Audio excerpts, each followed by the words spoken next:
We've heard a lot about food today. I think the sort of emphasis I'm going to try to take in my presentation is looking at food policy, but very much for the position of people rather than food itself. And people obviously play a key role in food policy and in interventions within that.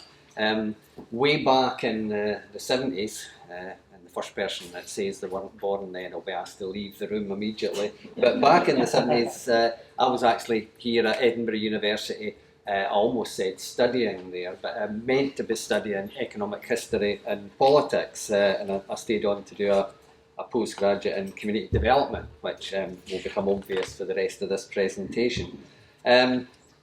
But while I was actually doing that, actually within my dissertation, I had to write about the Edinburgh mob, and I always remember writing about in the late 18th century, this crowd in the old town just down the road, who heard that despite the lack of food in the city, there was a supply of grain being delivered to the breweries and canning mills. So needless to say, they just tore off down the hill and took possession of the grain, which I think in the establishment at the time would have seen as mob rule, and some others might define as natural justice. But I think I'm trying to get through that actually the role of people and the activities of people within food policy has a long history. This gentleman, I'll rattle through this quickly. This is actually in Glasgow in George Square, where they have a statue to Robert Peel. That is a reflection of just how important his role in the repeal of the Corn Laws were. And actually, if any has come to any towns or industrial towns or cities across Britain, you'll actually find, if not Robert Peel, then certainly Richard Cobden or John Bright, the main campaigners in the Anti-Corn Law League, will all be recognised either by having been made freemen of the borough or a statue to them or a plaque or what have you. And actually that was, that many people would agree, the Anti-Corn Law League was one of the very early examples of modern political campaigning taking place both within and out with Parliament. And he's, make sure I get the buttons right here. This is his famous resignation speech, because actually, as those of you that know your history will appreciate, Robert Peel's political career came to an end when he took fiscal action to try and affect the price of food in the country. Moving on quickly, and I'm not going to go all the way through the last 3 centuries food, you'll be glad to hear, and people, but this is actually the village of Fenwick in Ayrshire, where in 17, what was the year again? Lost my page. In the mid-17th century, 1769, the weavers of Fenwick actually formed the first consumer cooperative, close to 100 years before the more famous Rochdale pioneers.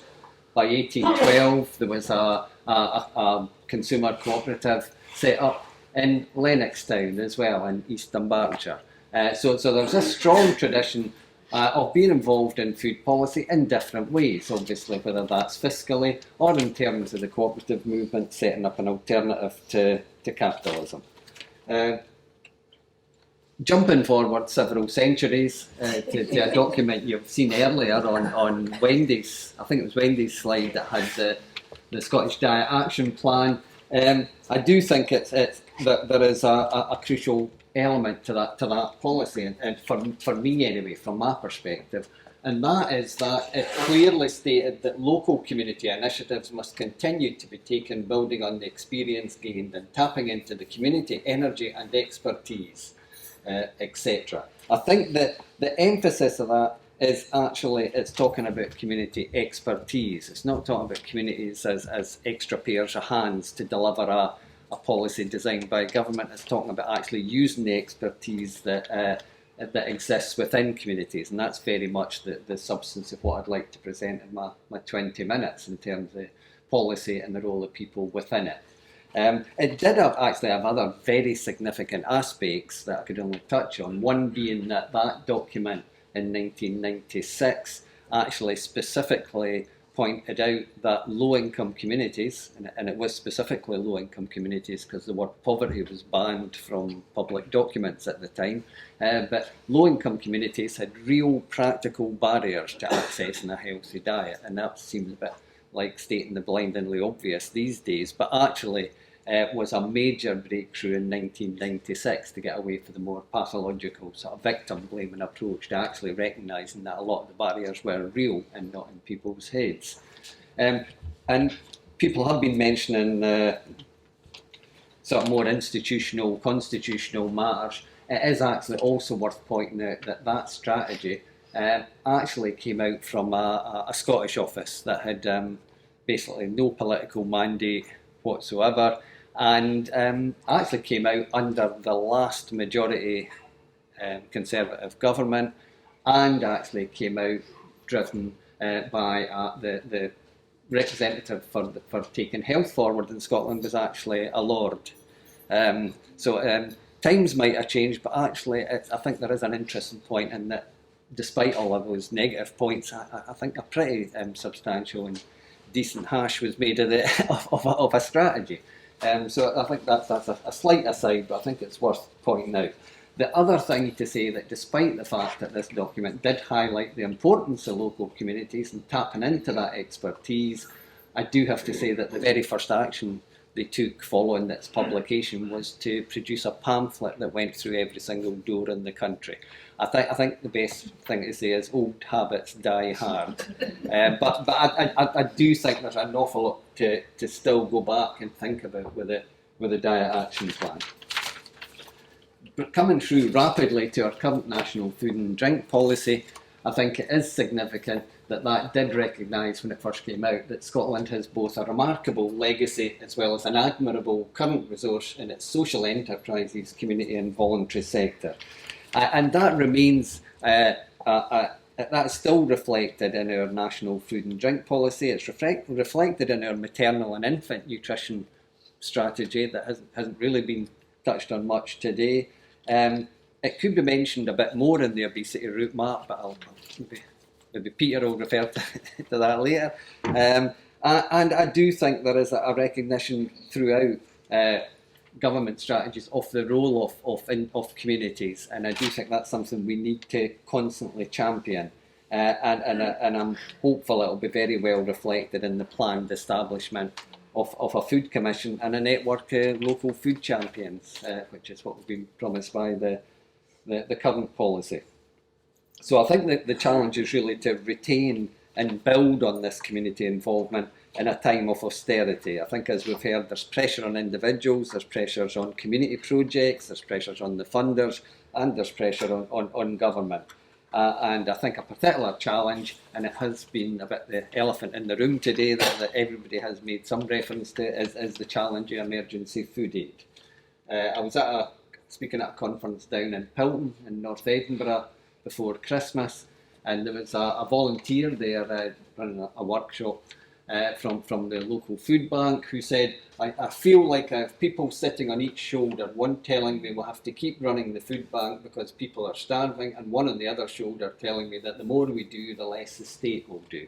And I do think there is that challenge that has developed, which to all intents and purposes did not exist within your more traditional, forward-looking, constructive community food initiatives, which were often, at the very least, community-driven, if not community-led, and occasionally community-controlled and community-owned. And that goes for whether it's community gardens, community cafes. I mean, Edinburgh itself, we're in a city that has, I think, over 40 community cafes all networked and working together, a very progressive force. This is the start of the smiley pictures. There is, I think, within the work of Scotland's community food initiatives, a really progressive approach, a constructive approach. It's empowering. It's not my favourite word, but they're also transformational. I think whether you're talking about food cooperatives, weaning initiatives, lunch clubs, whether you're talking about working with groups with learning disabilities or working with the homeless, they are very much about getting people out of food poverty rather than through an episode of food poverty. And I think that's something that's really crucial that we maintain. They're also about giving people a voice.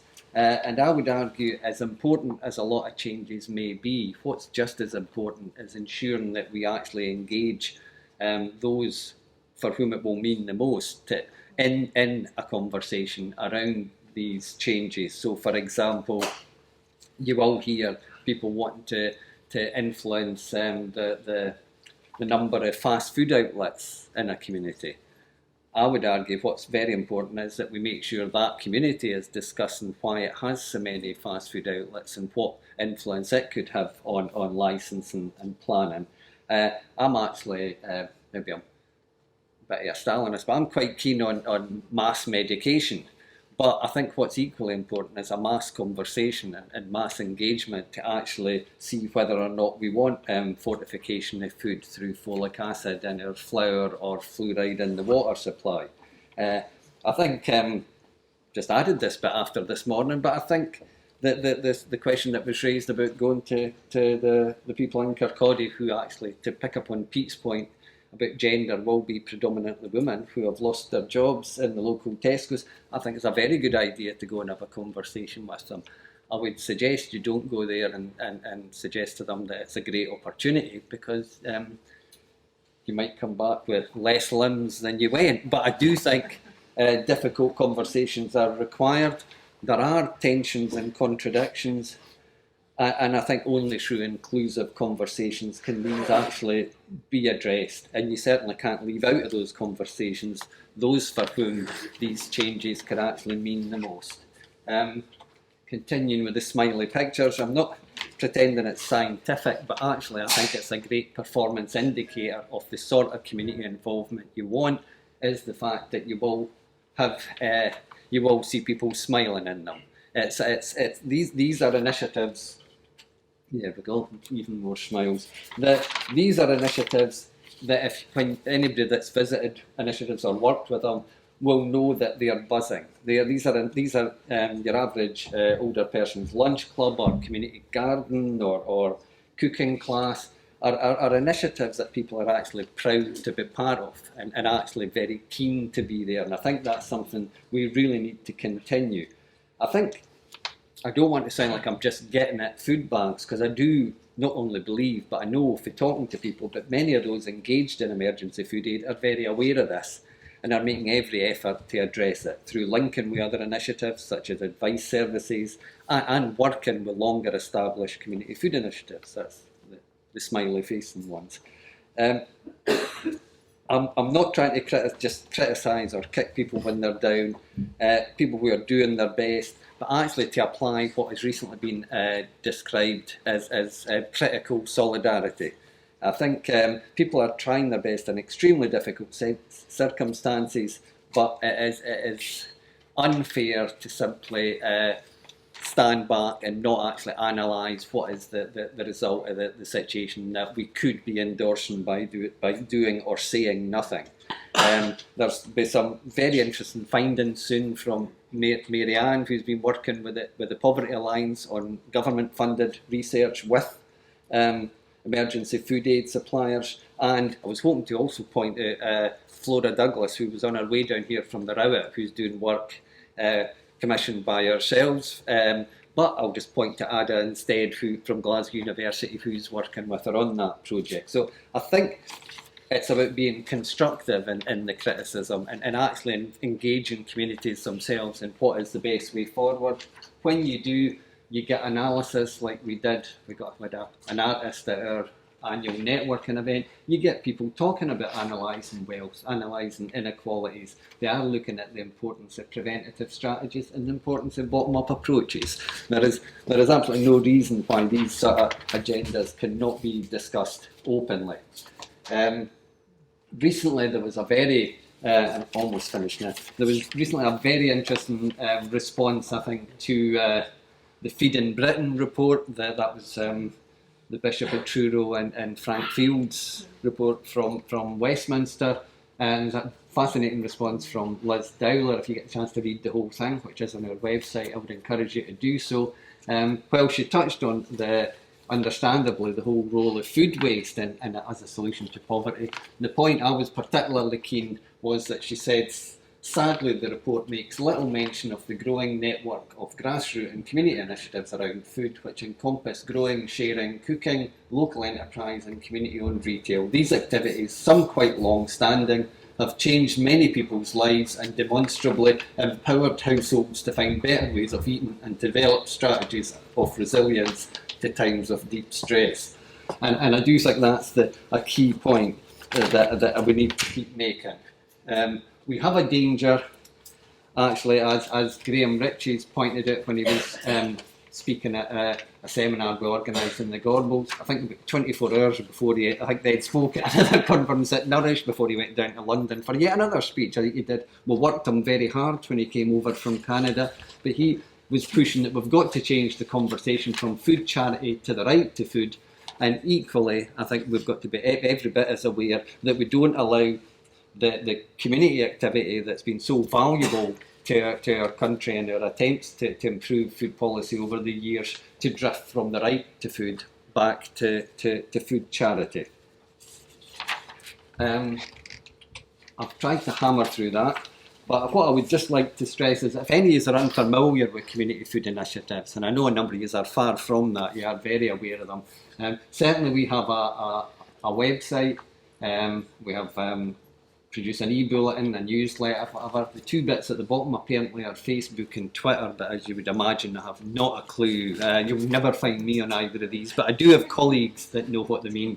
But we do try to spend as much time as we can acting as that conduit between government and the field, and to make sure people can get the benefit of that wonderful expertise that is actually out there in the field. So just to finish, I think the title today was about the future of our food. I suppose the emphasis I would put on it is the future of our food, and we need to make sure everybody is actually included in the debates and the discussions around it. Thank you.